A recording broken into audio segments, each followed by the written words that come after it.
wis klera-kleru karo Sediwadiku ana ing paprangan mula kowe bocah-bocah padha tak awi maju Sediwadiku tututana. Sekarane raja iki membodho kali becik banjur cilik dilungake saka negara gedhe Patenana.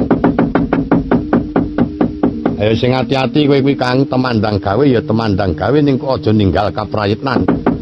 Aja dumeh iki wong tuwa yen bener ya digugu yen ora bener ya mung disaguhi tok ora usah dipikirake. Yen cara aku iya Dimas.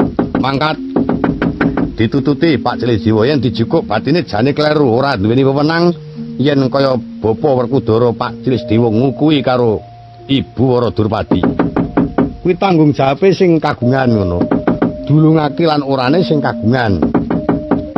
Yen Wa Prabu Puntadewa ora menggalake bab anane peperangan, mesti ora urung ya diparingake inggih mongko yen nganti Waratu Wara Durpati jengkar negara Ngamarta bakal komplang ora ana prameswarine. Golek meneh wong kok lemah kebangetan temen. Wis ora usah perlu kuwatir ora.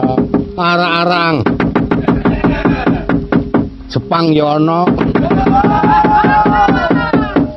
Saka ngendi-endi ana wis ora perlu kuwatir, Pak. Ning ya mau biayane sing ora gemblung. Ana wong baru kakangku kok kon redhau palakrama karo putri Jepang ora wong edan. Ameng nek gelem ora gelem aku ya ora jiat kok ya ming tak duduke dhisik ngono lho. Wis sing katututana Sediwadiku nyuwun pamit Kanjeng Rama nyuwun pamit rasa pamit minggat.